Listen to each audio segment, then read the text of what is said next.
Capizzi.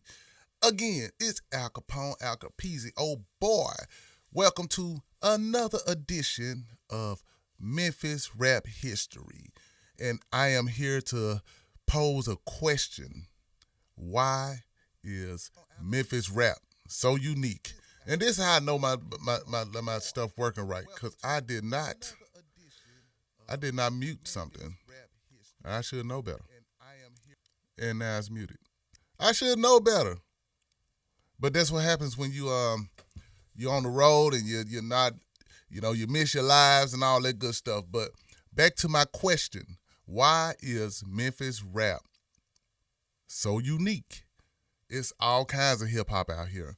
And there's a lot of unique hip hop everywhere, in a lot of places. But why is Memphis? I'm from Memphis, so I got to represent Memphis and the Memphis rap scene. So why are we so unique in what we do in this whole hip hop world? We could have easily, just sounded like somebody else, basically. We could have sounded like another city easily, but we represent us. And so we're going to talk about that today. And I have a few things that I feel like is the reason. And I definitely want you to chime in and let me know what you think, because you may have some thoughts that I hadn't thought about. But in the meantime, we're going to kick this intro off a little something like this. Hey. It's Al Capone, Al Capizzi. Oh, boy.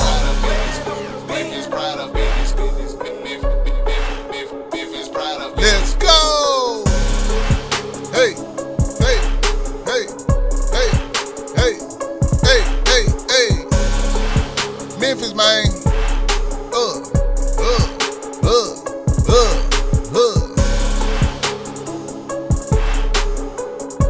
Ain't nothing like kicking it off like that, man. It gets the people going. you know what they say in the song. I don't know, it just gets the people going. It gets me going. You know what I'm saying? It definitely gets me going. So, yeah. I think I was a little laid back before that intro came in. Now, I feel the energy, man. I feel loose. I feel, you know what I'm talking about? I'm here. Welcome to another edition of Memphis Rap History, man. I'm ready now. That intro gave me what I needed, man. Memphis pride up in this thing, you dig? But again, why is Memphis rap so unique? What is it about it? And I think it's several different things. And I took my notes this time instead of, just going from the hip like I do a lot of times. I'm about to, let me read some of these notes. So one of them is I said,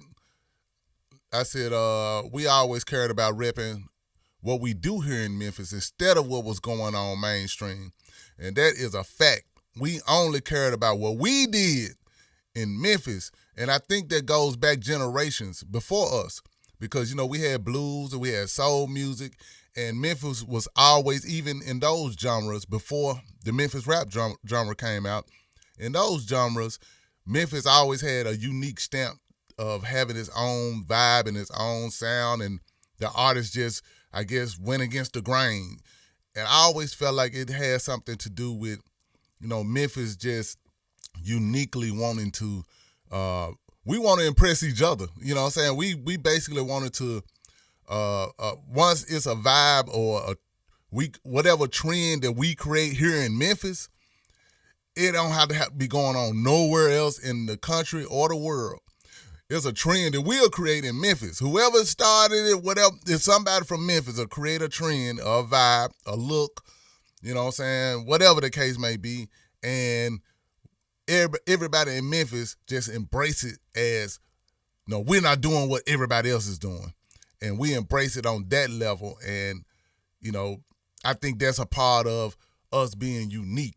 We really just try to represent us. And we didn't care what nobody else thought. But it goes back generations before Memphis rap. So I guess I could say it's in the DNA. I think it's in our Memphis DNA. And as I'm talking about what makes us unique, that also applies for other places. The Chopped and Screwed in Houston, the Bounce in New Orleans, the Miami bass. Everybody has their uniqueness, and they can speak on why, what makes them unique. I'm repping Memphis, I'm repping the M. I'm repping Memphis, so I'm speaking on what what make us unique. And it was way before rap. We was being very unique way before rap. When Stacks, the whole soul sound, the high records with Al Green, all of that was uniquely Memphis. Nobody else was doing it. The vibe and the sound that came out of this city. And so I think it's in our DNA. So when we came next as the hip hop community and the rap community, I think we just instinctively, just knew we was gonna just be us without us even thinking about it. I think the biggest thing is whatever was going on mainstream, it was like, okay, that's cool, but we gonna still do it this way. We're gonna move in that direction. So I think that's one of the things. Like I said, we created trends. I'm gonna be reading from a note so I can make sure I'm stay on point. We created trends for ourselves that slowly spread it outside of Memphis. So whatever was going on here, it might have started in a neighborhood and then it spread from neighborhood to neighborhood and it's uniquely Memphis, and before you know it, it spread it out into the other parts of Mississippi, Tennessee, and Arkansas, and it just started spreading from there until we started seeing other people outside of the city repping what we rep. So it always started slowly here in the city. I say when it comes to Memphis rap, I think it started with the gangster walking in the club instead of dancing. So basically, the clubs are dance clubs. You go there to dance. Shout out to my guy Disco Hound, John Disco Hound, and I bring him up because his name has disco in it. So he came up in that era when disco was, the thing in the country. So in Memphis, they had those type of clubs.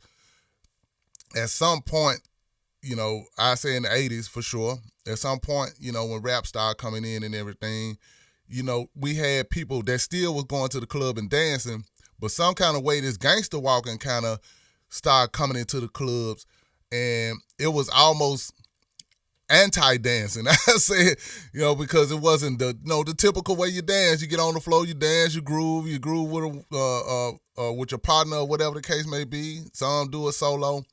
But this particular dance, the gangster walk, it was tribal almost, because you had a group of guys, and it started with a group of guys. A group of guys just got in a line and just started, moving into a groove to a certain style of a beat.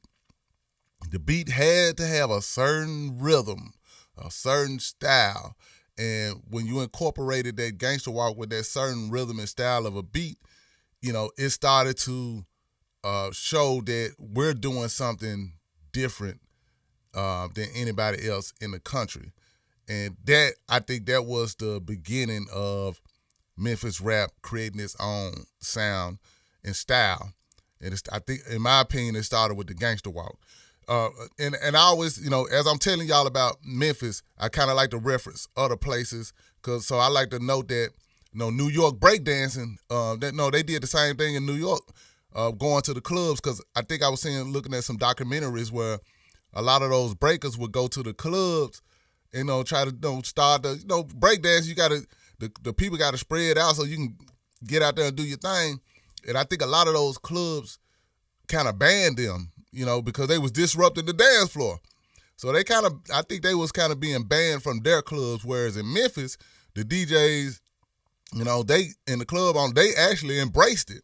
The DJs would, purposely play the songs to get the gangster walk started and keep playing it to keep the gangster walk going. So I think that's another unique thing, that the DJs actually embraced a dance that technically disrupted the dance floor, whereas the break dancers in New York, I don't think their clubs and DJs really embrace them in the club, because these dances disrupt the dance floor. They can't dance. So Memphis did embrace it. The DJs, the club owners, they embraced it, which added to the popularity, and it started to spread. So I think that's another unique thing in Memphis, is when we do something unique and you from the city, or if you're not from the city and you really rep the city and the vibe of the city, you embrace it. You know what I'm saying? We that's what we do. We embrace the what I want to say. we embrace being rebellious, I guess. We embrace the establishment or whatever the case may be. So that's another thing I want to point out. Let's see. I already mentioned the rhythm of the beat, whether it's slow or mid tempo. It always has to have a certain rhythm to gangster walk off of. So all of that adds to the uniqueness of Memphis rap. I feel like the artists and the producers embrace the dark horrorcore sense and the pimping samples, which match the gangster walking beats. It was a local sound, and what I was trying to say, it's a local sound inferior to mainstream listeners at the time. So mainstream, I guess what I was trying to say right here, people that listen to mainstream music at the time, we talking about the late 80s, early 90s, whatever was the popular thing at the time, and people that loved the mainstream popular stuff, they actually looked down on Memphis rap sound, because it was dark, it was underground, it embraced this gangster walking dance, and so a lot of people really looked down. They looked at it like it was inferior. It wasn't mainstream.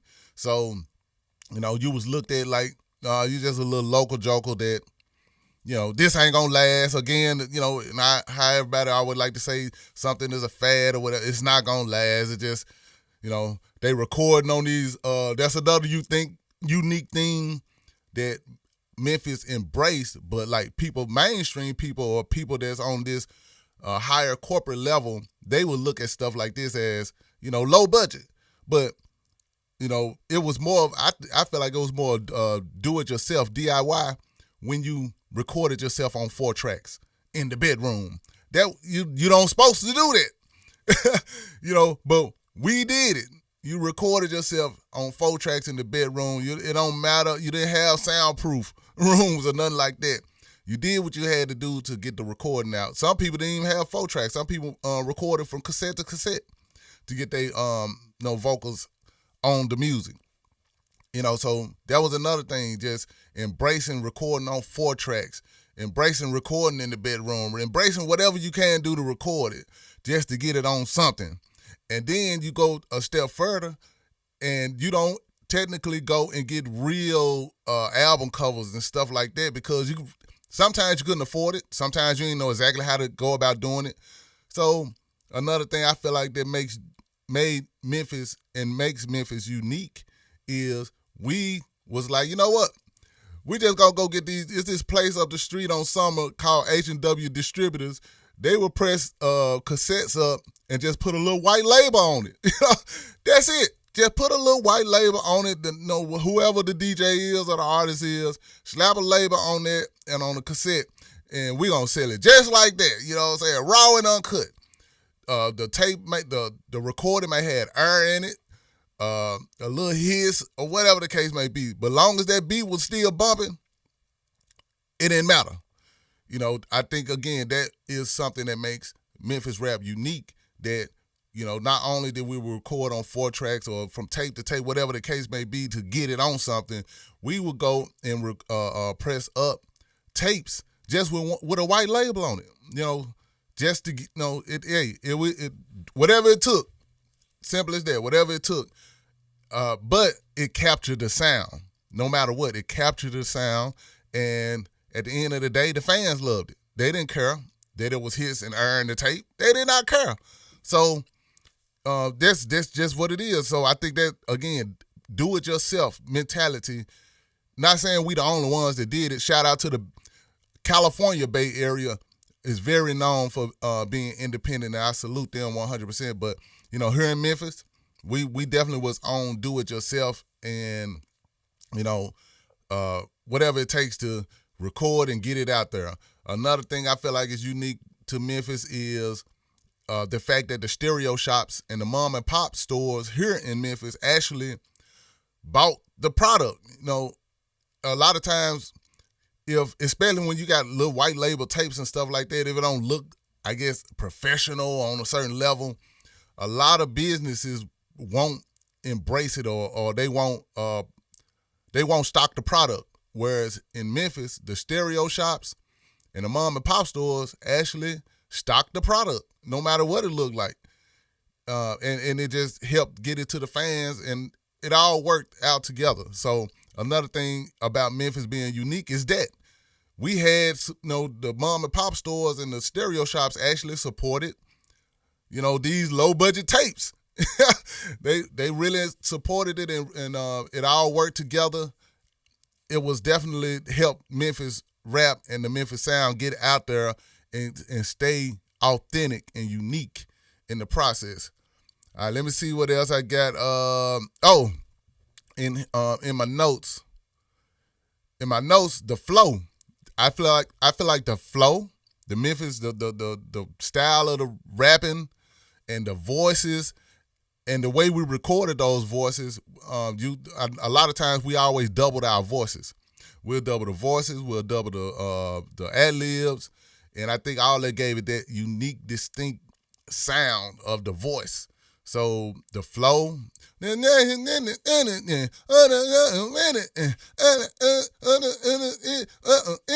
saying? That's that flow, and of course the triplet. We embraced that early on. So that flow, the triplets, and the style of recording all contributed to the sound of the voices on the tapes. And of course the beats, of course the producers, when, again, making sure to keep that gangster walking sound and beat, because at the end of the day, the DJs, from DJ Squeaky to Juicy J to DJ Paul, DJ BK, DJ Just Born, man, I know I'm gonna miss some DJ names. I hate naming names because I'm always gonna forget some people. But at the end of the day, what I'm trying to say is the DJs knew that they wanted to play those songs to make them folks gangster walk at the club. So the DJs a lot of those DJs end up becoming producers. So they were making the beats to make sure that beat had the gangster walking sound. And then they started adding the snare rolls just before the beat. All that became uniquely in Memphis. Not saying it's not other places that had snare rolls in their beats, but this became a stamp of Memphis. Them snare rolls. Before the verse came in, when the chorus came in, the snare rolls was a thing. The repeating of the I give you an example like that's the DJs in the club just, you know what I'm saying, they just would grab that beat and bum bum bum bum, whatever that one hit is, and they'll just keep repeating it. And that a lot of times turned the crowd up even more. So a lot of that style ended up becoming a part of the production when it comes to making Memphis style beats. The snare rolls, and then the little stop and go, back to back. It became just a staple of becoming in the sound of the actual production of the music. Again, embracing that horrorcore, all those dark synth sounds, and like we loved it, you know what I'm saying? So, and then, our parents were the 70 parents, so we grew up listening to what they were listening to. We just end up calling it pimping, but it's basically soul music. We called it pimping, and we loved it growing up as well because they played it all the time. And of course, we started putting those samples in the music, which the music always had to have the gangster walk beat. All of this, in my opinion, adds to why Memphis rap is so unique outside of all the different genres of hip-hop everywhere. Another thing, of course, the gangster walker eventually evolved into juking. Juking is another unique dance that goes hand in hand with Memphis rap music. So, again, I think our dances from gangster walking to juking adds to the authentic style of Memphis rap. Another reason why our sound and style is so unique, because we have dances that directly go exactly with the music. So all of that goes together. Let me see if I'm forgetting something. Let me see. Yeah, I think I got a lot of the stuff that I wanted to say, but I definitely want to hear what you all think that makes Memphis rap so unique. I just gave you some of my thoughts of what I feel like, and I'm sure it's more things that I could have touched on that you may be thinking about, like, man, you ain't say this or you ain't say that. Man, leave it in the chat, leave it in the comment, talk to me, because as I educate you, a lot of times y'all turn around and educate me, and this is what it's all about, man. Each one teach one, everybody represent. It ain't no big eyes and little U's, it's us, you hear me? And that being said, let me get over here to the chat to see what's going on. So as I go through the chats, I know I'm behind because I see several people that left messages, so let me catch up with y'all. Let me look over here. 666 Soldier, what's up, man? What's happening with you? Memphis all day, every day. You hear me? You said because it's genuine. What you talk about, man? What you talk? Hey, see, and it's natural. You know what I'm saying? It's natural to talk like this. Hey, man, it's just natural to talk like this. You said 666 Soldier. You said exactly the production. The production, 100%. I touched on that. Self-governed. What's up, man? What's up with you? Lucas, what's up with you, my guy? All love. Tennessee take over. Wait, tell him, man. Let him know, man. It's right here in the town. You dig? That part. Hellbound, you said home of the blues and the birthplace of rock and roll. Speak on it. NYNE $. What's up, man? What's going down? DJ PX. Hey, man, I don't know how you say this. But DJ PX LOC, hey, I don't know how to say it. But let me just respond. Oh, boy, what's up with you, man? On one, we go. What's up with you? You said, what's the name of the street in South Memphis? What street? It's a bunch of streets. On one, we go. You said, what's the name of the street in South Memphis? And there's a bunch of streets in South Memphis, so I don't know which one you're talking about. Lauderdale is in South Memphis. Mississippi Street in South Memphis. Third is in South Memphis. Man, Elvis Presley is in South Memphis. Man, which one? Which street you talking about, man? Crump is in South Memphis. I need to know what street you're talking about, man. I just named quite a few. Hellbound 6. You say, yeah, the hooks. Thank you. I'm glad you reminded me. Yes, the sampling of the voices, whereas shout out to Archie Baldhead, when we started actually sampling our voices to go back on our own songs. That was because a lot of times, and Archie Baldhead explained this perfectly, you would, to be able to scratch your own stuff, your own voices and stuff on your own music, you would have to get vinyl pressed up. And most people ain't got the money to be spending on vinyl like that. And when Archie Baldhead discovered how to sample those voices on a keyboard and make it sound like you scratching like you a real DJ on the keyboard, uniquely Memphis, man. Shout out to Archie Baldhead, man, for even, and the way he stumbled up on it is dope as hell. He kept it 100, and I appreciate that. Y'all got to go back and look at that episode with Archie Baldhead where he explains, how he came up with the scratching on the keyboard. But I'm saying that to say, once that became a thing, it became a thing. People started loving how you scratch, the choruses and the hooks of the actual artist in real time on the songs, and then it became a Memphis thing. So yeah, the chants is another thing that became uniquely Memphis. The style of, just like I said, scratching with the vocals, all of that unique Memphis. So let's see, Hellbound 6, appreciate that bringing that up. Lucas, you said Memphis. Hey, what you said? Forever be legendary and stay legendary. That part. Hellbound 6 Criminal Mind Tapes didn't ever even have a cover. And some people didn't have a cover. Of course, a lot of people didn't have a cover. They just had a white label. On one we go. You said the white label's Birth the Sound. You dig? 666, yes, the white label. We talking about the white label. Bow Before Jow. Man, we talking about it too. You dig? Hold up. Let me not get lost in my. Okay, there we go. You said drawing up DIY posters at Mrs. Z's. You sure know what to say, Hellbound 6. You right.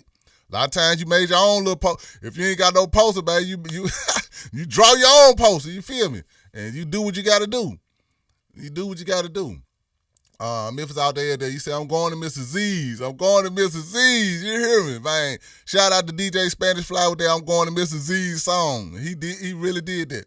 Skinny Pimp Style, what you say, I agree. I do. Bow Before Jah, I agree with that. Skinny Pimp Style is definitely, a stamp and a staple when it comes to the Memphis rap style and flow. So shout out to Skinny Pimp and Lord Infamous. 100%, man. Y'all speaking on it. Samuel, what's up, man? You say I'm from Brazil. What's up, man? Shout out to Brazil. Samuel, what's up, my guy, man? Appreciate you tuning in to this Memphis Rap History. This is what we do, man. This, you see all my people, we come together and we talk Memphis rap here. You dig? So come on, man. Let other people know. Come kick it. If you, only the people that love Memphis rap. If you ain't rocking with us, man, out of here. Get that away. Like Finesse 2 times said, that away. But yeah, this for the Memphis rap fans, man. So let's get back to it. Let's see. Thank you, Hellbound 6. Good. See, I slipped on that one. Good. That's why we talk. That's why we talk. That's why I talk to y'all. Y'all talk back to me. Hellbound 6 said the cowbells. What you said, man? What you said, man? The cowbells. That's what funk, the whole funk genre. When I say funk, PHONK, funk, PHONK. That whole genre built around them cowboys. I said cowboys. Cowbells. All that built around cowbells. And Memphis embraced those damn cowbells in real life. Hellbound 6. Good. Hey, appreciate that, my guy. Appreciate that. Let's see. Bow Before Jah, you said also the synth bass in the Dr. Rhythm. You sure know what to say. The synth bass in the Dr. Rhythm. Man, what you said, man, that gave you that yeah, 100 done. I like talking to y'all because y'all know what y'all talking about. Let's see. And of course, the lingo, Hellbound, you right. The lingo, Anna, you know what I'm saying? When you say something like, man, we got Anna with them, man. Some people might be like, what are you talking about? You got Anna with them. Anna mean animosity. We got a problem with you. You dig? This is not a saying anymore. I think I spoke on this on another episode. But when you say, man, I'm about to get about my hog killing. Sometimes like, what? You about to do what? About to get about my hog killing, man. I mean, I'm finna go get some money, man. I'm finna try to go get a bag. I'm trying to get some, I'm about to get about my hog killing. How in the hell that came to that? I don't know. I guess killing a hog back in the day was a form of getting to some, you know what I'm saying? Doing what you got to do to eat. I guess. Maybe back in them days, man, I'm finna go kill a hog. I'm finna do what I gotta do to eat. Maybe, I don't know. But yeah, that became one of our slangs. Get about your hog killing. Let's see, where we at? So you right, man, the lingo, for sure. Let's see, Concrete, you said we were bumping that DJ Squeaky, DJ Sound. Shout out to DJ Sound, man. Thank you, Concrete Jungle, for bringing it up. Bringing my guy DJ Sound up. Me and Sound been talking. We trying to coordinate times, but he's definitely he always keeps in touch with me, and he's definitely looking forward to coming hanging out with me, and we do a cool interview with my guy DJ Sound out of Fraser, the Bay Area. Shout out to the DON out of the Fraser Bay Area. These are some of the early guys, man, that was repping that Bay. That Fraser Bay.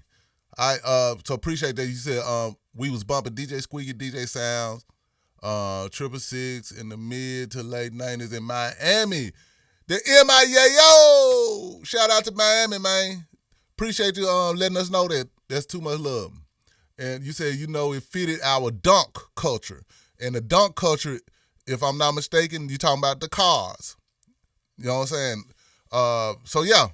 Man, hey, we appreciate you letting us know about that, how y'all rocked with Memphis rap down there in Miami in the mid to late 90s. 100 for that. Let's see, where we at? He said, Bow before Jai said, it's kind of like magic. The music aged into the present day, and y'all, man, you showed up, and that's the crazy part. I'm glad you said that because, like I said, back in those early days, people looked down on what we was doing. People looked down on the sound. Even I had kind of blew up earlier than a lot of people, and the people that I worked with was trying to encourage me not to do it. Like, no, you're a bigger artist than that, and you record. We're gonna have you in these good quality studios. And I'm like, man, hold up, bro. I love that. You know what I'm saying? I love that sound, man. Man, whenever I got finished recording in the big studio, I was looking forward to going over DJ Squeaky house and recording some songs, verses on them 4 tracks. I was with that, man. I'm like, but that's because I knew that was us. I knew that was, that was a part of our sound at the time, man. You had to do, it helped create the sound in some kind of way. So the fact that people looked down on it back then, and now look, it's people everywhere, all over the world, is doing what people look down on us for doing back in the day. That's crazy. But you're right, man. It's definitely, it has been embraced now, but it was not always that way. So appreciate that, Bow before y'all. Was it XXX? Man, I don't know what that you trying to say, but you said much love from Sinolia, Mexico. What's up? What's up, my people in Mexico? Number love, man. You know what I'm saying? We appreciate y'all just as much as y'all appreciate us. So thank you for chiming in and letting us know where you at, man. Sinolia, Mexico. Shout out to Mexico. Lucas, you said the Memphis tape culture. What you said, very goated. Bow before y'all, shout out DJ Polo. What's up, man? You said Polo Corona. What's up, man? Going down with you. That came from Bow before y'all and DJ PXLOC, and I'm gonna stop right there. I get what you're saying now.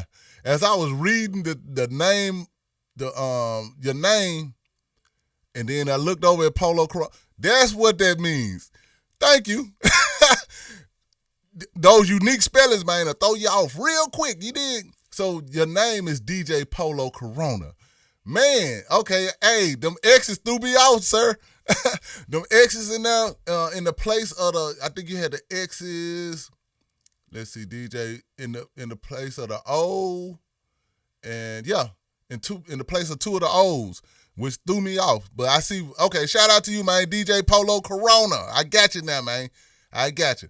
NYNE $. You said you were one of the few Memphis rappers who came highly lyrical with the flow. Was there rappers in M-Town in the 90s who rhymed with multiple syllables, double entendres, and wordplay like New York rappers? Yeah, it was definitely rappers like that. What you're considered, more lyrical backpack type of rappers. Of course. It was definitely rappers like that back then. And they still exist right today. Shout out to my guy, Jason the Hater. Shout out to, now the group that he's a part of is escaping my brain right now. I'm trying to shout them out. Why it's not coming to me?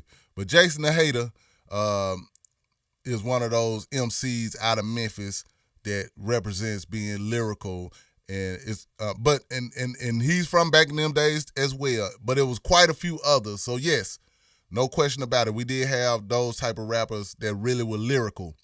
Man, we should always embrace them. Shout out to my guy Trackman, another one of those lyrical MCs, man. They got just really got the lyrical wordplay and, like you said, double entendres and all that good stuff. Let's see. Speaking of that, man, everybody is looking. We got a Memphis Rap OG show coming up at Riverbeat May 2nd. So it's gonna be Memphis Rap OGs, and after, we'll be opening up for Ice Cube and the Wu-Tang Clan. When you said New York rappers, that's what made me think about that. Memphis Rap OGs, Ice Cube, and the Wu-Tang Clan, May 2nd. If you in Memphis, around Memphis, or can get to Memphis, you might want to come and enjoy that, man, because that's going to be dope as hell. some of the Memphis Rap OGs that will be represented on there. Frazier Boy. Shout out to my guy Frazier Boy. Kinfolk Kia Shine. Kinfolk. What's up with your man? Tom Ski Mask. Yes, sir. Tila. Man, Tila gonna be Girls in the Club Show Love. Yeah, Tila gonna be here. And Gangster Black.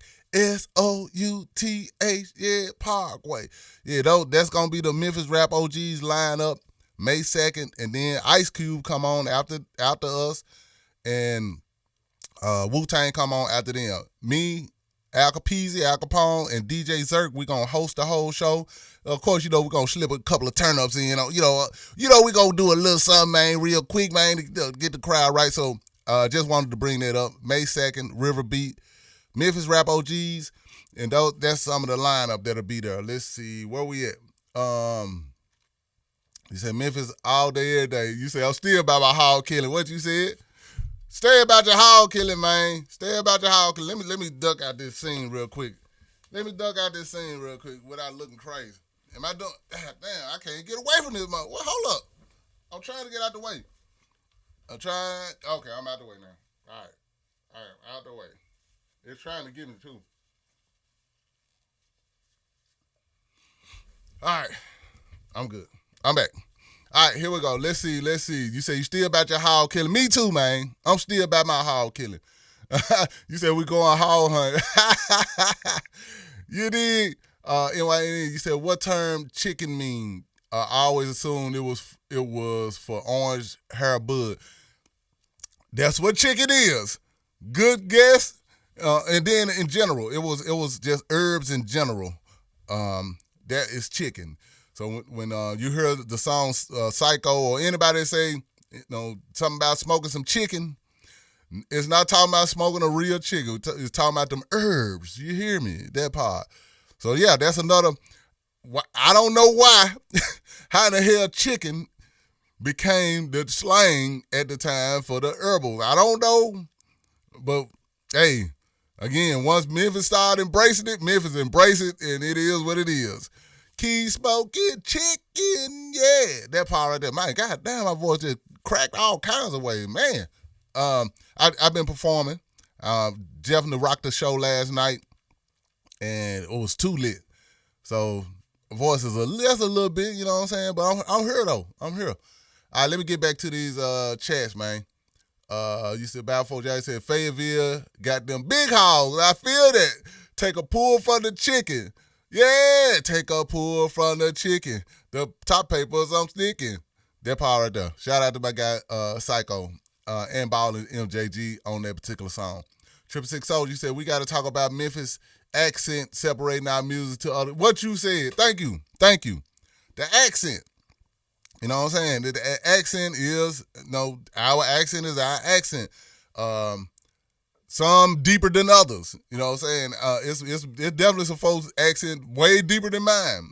Mine is, I got the accent, but, I got a little clarity with my accent. But some folks got that deep Memphis accent, man. You hear me? You know what I'm talking about? You be like, hold on, what you say? Yeah, so the accent definitely adds to it. Good thing to add to a 666 Soldier. Hellbound 6, the Bay, what's up, man? James Cowan, he said, what's up, Memphis from Kentucky? Hey, shout out to my Kentucky fam bam. Shout out to Kentucky, man. Appreciate you tuning in. Much love for that. It's about, the 4-track. Tall Trees 24. You said Skinny Pimp had the 5.0 on Gold Days. You remember that, don't you? You remember that. The Tascam, man, good call. Bad 4J, Tascam was one of those 4-tracks that was used. Let's see, they said they trying to make actual tapes again. They are. Ain't that crazy? Let's see, 9ism, slick with it, my guy, 9ism, man. Y'all got to shout out 9ism, one of the originators, you know what I'm saying? Backyard Posse. If anybody knows the Backyard Posse, which you should, that was Nigga 9, Homicide, DJ Paul, Juicy J, and quite a few other people, man. They were the Backyard Posse back then. They had a whole little crew. And my guys right here in the chat with us, man. Shout out to my guy 9ism. What's up? Terrence Miller, you said I like that. I like that some Memphis rappers were pimps turned rappers, like Cali was mainly gangsters turned rappers. And I like that y'all rap about old school, the Pontiacs and the Bonnevilles, you hear me? You know, and the heavy Chevys. Don't forget the heavy Chevys, man. But you right, the Pontiac, Bonnevilles, and the heavy Chevys, man. Of course, you know, coming from the parents being from the 70s, you still had to have a lot of people rolled them lacks too, man. Don't get it twisted, man. You know what I'm saying? Kick back like a Mac in my lack, you know what I'm saying? With the diamond in the back. You did. Yeah, but the cars definitely was a part of the culture. The heavy Chevys, the Bonnevilles, the Pontiac Bonnevilles, and them Cadillacs, man, that was part of the culture all day. Let's see. What is it? Man, shout out to DJ Polo Corona. I appreciate you. And of course, y'all have made these comments probably when I said something way back, about 10 minutes ago, so I'm just trying to catch up. When you say they called you macaroni. Hey, man, this Polo Corona, not macaroni, man. Man, Hellbound 6, you talking about that Korg X3, real talk. You 666 Soldiers, I'm reading the shout-outs on my Mystic Style CD right now, and 36 shouted you out on this if you didn't know. Yes. I do remember seeing that 36 shouted me out on the Mystic Styles and in the credits and on the song. I think, which one was that? It's the one with Paul said, I'm a cold-hearted killer like murderer Al Capone. He was shouting me out then because I had the song Cold-Hearted Killer out just before that came out. And Law Infamous was letting me know how much they really rocked with that song. So, yeah, I always appreciate them shouting me out for that. About 4 y'all, you said, yeah, do they do that a lot in funk scene? I can't say because I'm not locked all the way in enough to break down the funk scene enough to speak on it. Let me see. You said North Memphis, Fraser, Smoking City, man. Oh, damn, I lost my damn spot. Okay. Grew up on you. Hot 107. Shout out to Hot 107, man. Shout out to Hot 107. DJ Polo Corona. Appreciate that. You said, I think Skinny had the 6'4 or the 6'3 on Hot Drop. Man, y'all remember the cars and everything, huh? The Tennessee Takeover. What's up? You said Rich Bum was a beast. I salute to Rich Bum, man, from Tennessee Takeover. Let's see. About before you said the legend, Lady J was lyrical like that, like on some hip hop stuff. Shout out to the legend. Let me get it right. The legend, Lady J, which eventually we trying to coordinate times. She has let me know that she definitely is gonna hang out and be on the show, so y'all can learn a little more about the legend, Lady J. All right, let me see if I can catch up. Caleb, what's up, home? What's up with your homie, Caleb Edwards? You said the live instruments make Memphis sound hard too. Bang, hey, and you got to think about it. When you say the live instruments make Memphis hard, we come from, you know what I'm saying? I'll give you a classic example. Willie Hall is the drummer, was a popular drummer that played with Isaac Hayes, Stax, and popular drummer, right? A musician, right? Look at who his son is. His son is Gangster Pat, a.k.a. Patrick Hall, a.k.a. Gangster Pat. I say that to say that these musicians, the live music element was there before us. So it naturally was incorporated into what we had going on because, even if it wasn't your direct relative, you knew a lot of the musicians that were doing their thing, in the 70s, 60s, 70s, during the Stax and High Records time. So, yeah, I think all of that plays a part of making Memphis, unique in itself because we got eras, genre eras here. Like I said, blues, soul music. It has been a jazz scene that's been here that's very underrated and under talked about. We always had a lot of genres here, and we always embraced live musicians. So yeah, shout out. I appreciate that comment about that. Let's see where we at. I'm trying to keep up with y'all. Tall Tree 24, DJ Feli, shout out to RIP to the great DJ Feli. And speaking of that, man, let me say RIP to one of the Alcatraz Syndicate members that just passed. RIP to my homie, First Degree, a.k.a. Degree. I want to send a shout out to him and send an RIP. So we'll take a second, man, give a moment of silence.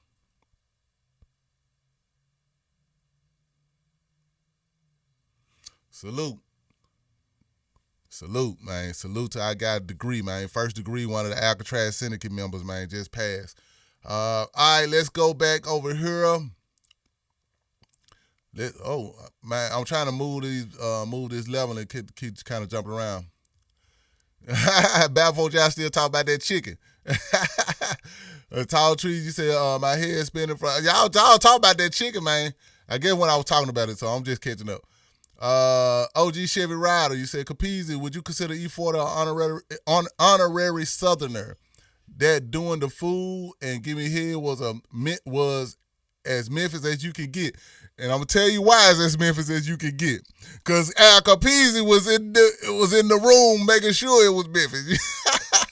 I played a part in, you know what I'm saying, just keeping that Memphis influence. And SMK is actually the person that did the beat to Doing the Food. It was SMK who made the beat. And I'm the one that did the hook. So we definitely made sure that Memphis sound was in those songs. The Gimme Head song, Lil Jon did it, but I added that Memphis vibe to it when I was, give me hand home, give me hand home, give me hand home, you know what I'm saying? Adding that little truncated kind of chant, and you know, make sure the flow was so yeah, man, that was cool that you noticed that, you know what I'm saying? But yeah, back to your question. Yes, of course, E40 is my dog to the, you know what I'm saying, for life. So I 100%, he definitely gets an honorary Southerner. You know, he gets that for sure. And he went to, for a lot of people that don't know, he went to college in Louisiana. So he always had a Southern connection. And yeah, we in the South, man, we rock with 40 Water. So yes, no question about it. And that's a personal friend. So it's all love with him. Let's see, where we at? Concrete Jungle. You say, you ever get confused by somebody else talking in your city? Do I ever get confused by somebody else talking in your city?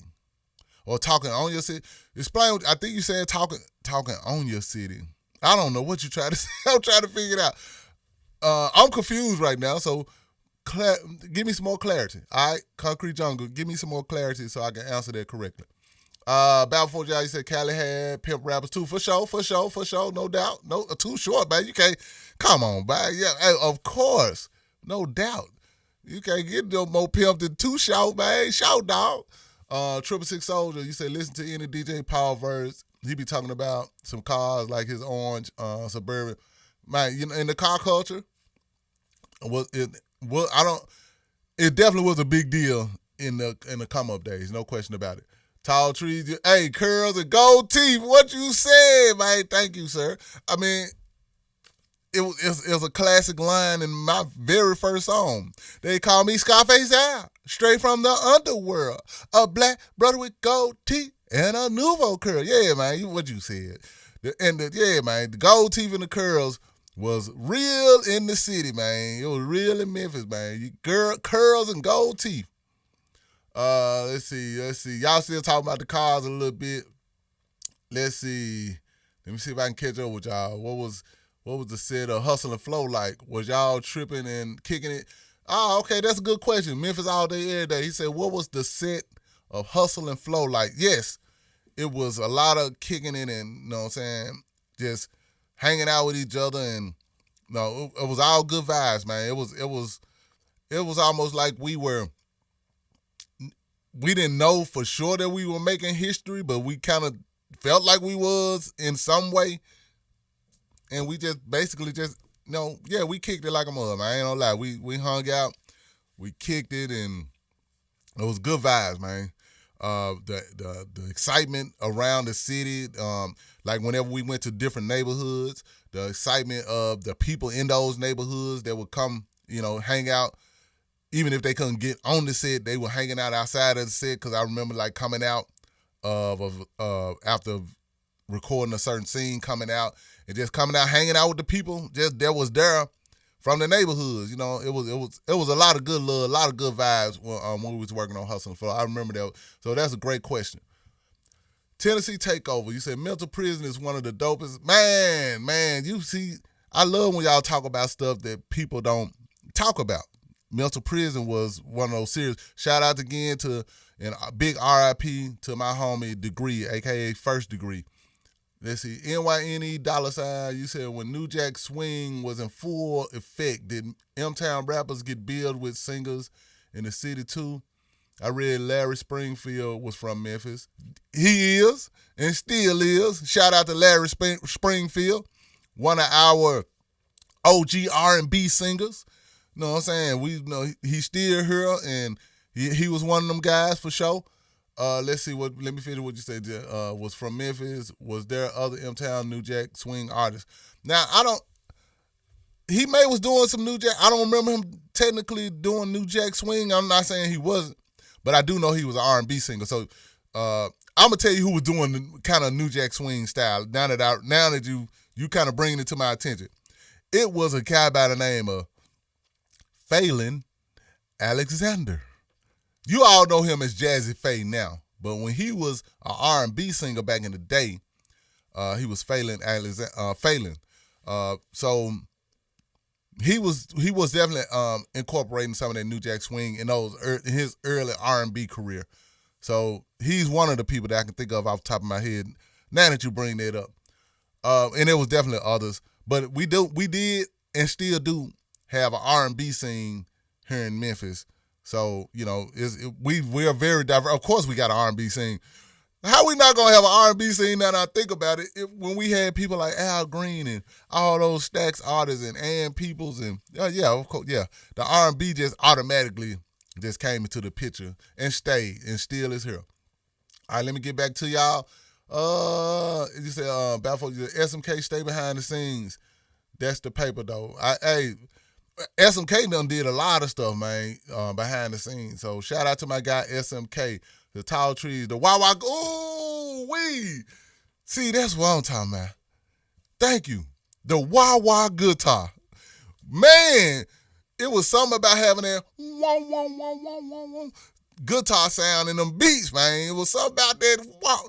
Man, it's like a lot of times the guitar players will come in and they'll hit some licks, man, and we'll come back and be like, man, I do it with the Wawa. So you ain't lying, man. That's good catch, my guy. Good catch, man. That Wawa was the real deal, and they made shout out Tall Trees 24. Tall Trees, let me ask you something with that name, because we used to have a Tall Trees for juveniles back in the day. Does that name have something to do with that, or is it have something to do with that ooh wee, that chicken, man? Tell me about that, man. Every time I see Tall Trees in your name, I'm thinking about the juvenile Tall Trees back in the day. All right, NYNE $. You said big shout out to Baller G. Yes, sir. I'm assuming y'all called it chicken because some bud kind of looked like Hey, man, you crazy. Like flour baked. I can't get out flour baked chicken. Who knows, man? That's too funny though, man. God. You said concrete, right? You said the accent, for sure. The Tall Tree said, hey, about MJG, that's Memphis, baby. What you said, what Too Short said, that's Memphis, baby.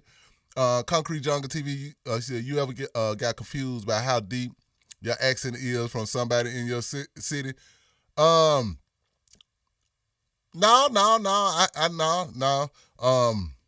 I know some people is deep. Theirs is deeper than mine. But no, I haven't. I didn't. Cause at the end of the day, that Memphis gonna come out, man. You hear me? That part, you dig? Let's see. NYNE $. You say I have a big feeling Memphis, specifically SMK influenced Timbaland's beats. SMK has spoken on that. SMK, I did a phone interview with SMK that I actually can put out there, but me and him said we're gonna redo the interview and we want to do it in person. So it'll be you can actually see me and him actually physically. But I do have a phone interview, and he definitely confirmed what you just said. He confirmed it, and once we get the interview out there, I'll let him finish confirming it. But whatever you thinking, you're on point. I just said it like that. Everything you saying, the triple time cadence and all that stuff, man. We're gonna talk about all that good stuff. The way Missy Elliott was in Magoo, the way they were doing that little style on some of their early songs, that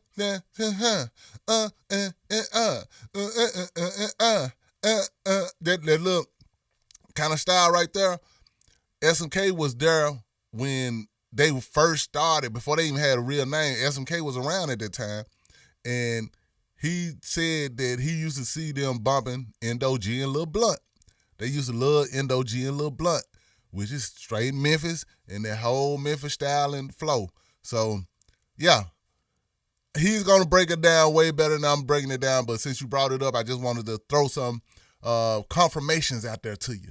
All right, 666 Soul, you said I was first introduced to the curls and gold teeth, the line from All in the Game with you and Criminal Man. Yes, sir. Yes, sir. Yes, sir. That it's all in the game.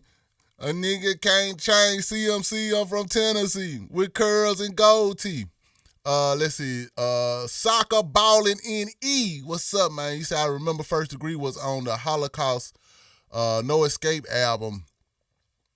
Or the Mental Ward Click album. I had to sell both of those on eBay to pay my daughter's cheer tuition.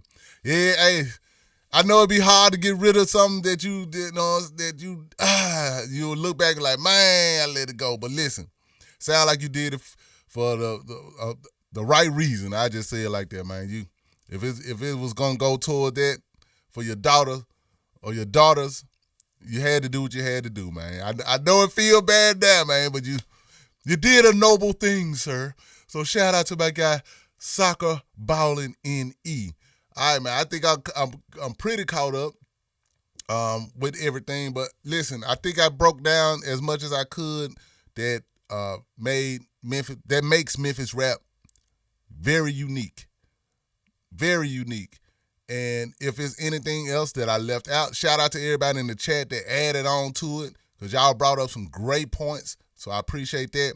But if it's anything else that we didn't get a chance to say right here, please leave it in the comments and talk to us, man. I love it when y'all leave the comments now. Don't never stop leaving me comments. And if you know, I'm always gonna respond back some way, shape, form, or fashion. So, man, holler at your guy in the comments. Don't forget to like. Don't forget to subscribe. And if you know any other Memphis rap fan that loves Memphis rap, let them know, man. Tune in, man, and kick it with us on this, whenever we do this, man. We repping Memphis rap to the day I die, you dig? So, man, let people know, man. Tune in. Catch your guy, Memphis Rap History. We got plenty of episodes for them to catch up on. So just tell them to tune in and look at any of the older episodes and catch us live and be a part of the conversation as we talk about this Memphis rap history. I'm going to read a couple of more of these Johns, and then I'm finna, what time is it? All right, right on time. It's almost time to shut it down, so I'm going to read a couple more of these Johns. I'm going to shut it down, and I'm about to get out here and put something on my tank, man. Yeah, man. I don't know if they say that anywhere else, but, yeah, put something on your tank. I think you understand what I'm saying. All right, let's see. Get something to eat for those that don't. All right, Caleb, you said you got to hear that interview with, man, it's coming. And like I said, I got an audio. We did it over the phone, so it's straight audio, but we talked and said, man, we got to do it in person so they can see me talking to you. So it's coming. If it takes too long, then I'm going to go and put the audio joint out. So we'll see. Memphis All Day, you said, have you ever interviewed Give Up Pretty Tony? I have not. Pretty Tony moved to California some years ago, so if he ever make it back to Memphis or if I see him in L.A., I would love to. So we'll see. Luke, you said, I always trip about the album covers like Mixing Style, Dilla Versus, and The Resurrection. Ain't that something, man? You know what? You just made me think about something. Give me 1 second.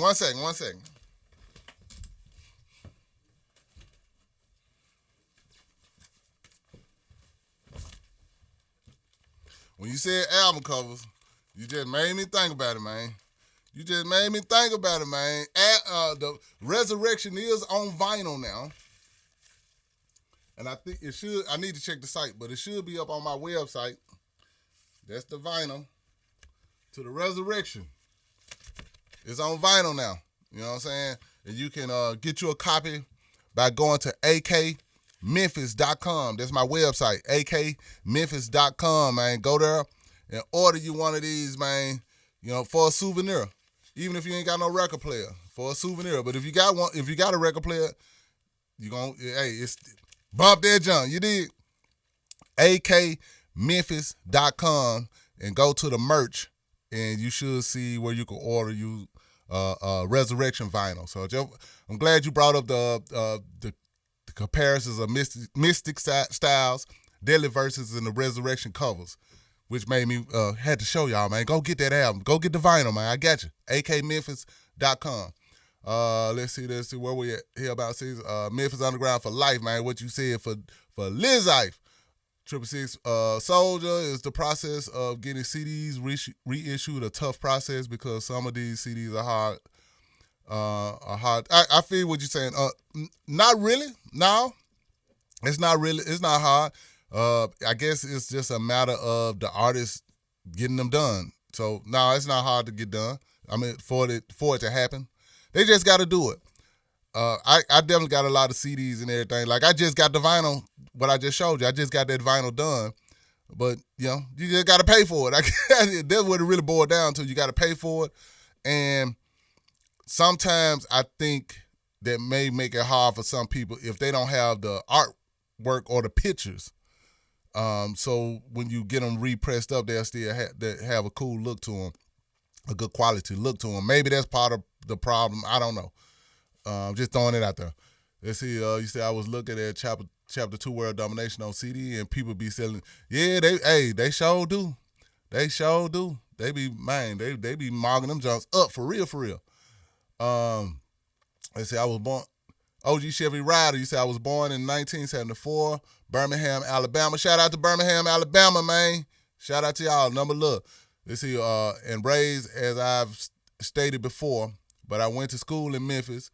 Those early Memphis times were special. You just had to be there. You sure know what to say. So Memphis by the way of Birmingham, man. The OG Chevy Rider, man. Them box Chevys, man. The heavy Chevys, man. You know what I'm talking about. So appreciate you, man. Appreciate you representing this Memphis all day, man. Caleb, yes sir. I got it, my guy. Go get you one. akmemphis.com. Go get you one of these, man. Yiddy. Go get you one. Oh, shit. I done dropped the vinyl out. This is the back of the cover. I done dropped the vinyl out. All right, man. I think I'm finna shut it down. 666, you said I was scared of the resurrection. Hey, man. Hey, y'all know y'all be tripping me out sometimes. Hey, I ain't gonna lie. I look at that junk now, I be like, damn. I ain't feel that way back then. I just thought about it. I don't know what I'm saying. I did what I was aiming to do and give it in that look. But now I look at it junk now, my damn self be like, whoa, man, what the hell? But I'm gonna tell you, it was, I remember as a kid, it was this trick that we used to do, try to scare each other as a kid. I don't know if y'all ever did it, but you hold this like this here, and you look down, and then you only see the white of your eyes. You know, as a kid, we used to do that, you know, playing like we trying to scare each other and stuff. So I was trying to do that on that cover without holding my eyes. So I got kind of close, so I guess it added to that. But that was just something we did as a kid for fun, you know, tripping and everything. And I tried to redo that, and that's why that cover looked like that. And I'm looking at it, I look at it now like, damn. Boy, I went all the way in. That's how I went in. You did. All right, Lucas, you going to be the last one. I'm finna shut it down. So Lucas said, I am the only one who was born in 2009 because everyone talking about their old. That's all right, Lucas. That's all right, man. We welcome you. We appreciate the fact that you appreciate, you know what I'm saying, this whole sound and culture, man. So, man, don't get it twisted, man. And that's why you're here. So you can, I thank you for being here to get the history. Because a lot of folks, let me look at it. Yeah, I thank you for being here to get the history. Because a lot of people don't care to get the history. I feel like a lot of the young generation need to get the history, man. I promise you will be amazed at some of the stories. You can learn a lot, and you can use that with, especially if you're in the music business. You can use what you learn from our history and make things better than what we was able to do. But learn the history. So we appreciate you being here just to get the history lesson, man. So thank you. We just letting you know, man. We appreciate you. You did. All right.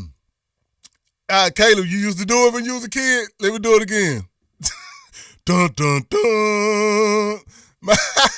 All right. On that note, oh man, now I can't see. I'm blurred. My eyes blurred. On that note, I'm finna get up out of here. But Lucas, don't do the eye thing on nobody, man. Unless you just having fun. You did. All right, I'm up out this thing. I appreciate y'all tuning in as we have talked about why is Memphis so unique. And thank y'all for chiming in on everything. If you're just tuning in, look at it from the beginning, and you'll hear me lay out everything of why Memphis rap is so unique. Thank y'all again. Shout out, big love, big Memphis. It's all gravy, baby. I'm about this thing. Let me end it with the little the outro, the intro outro. Hey.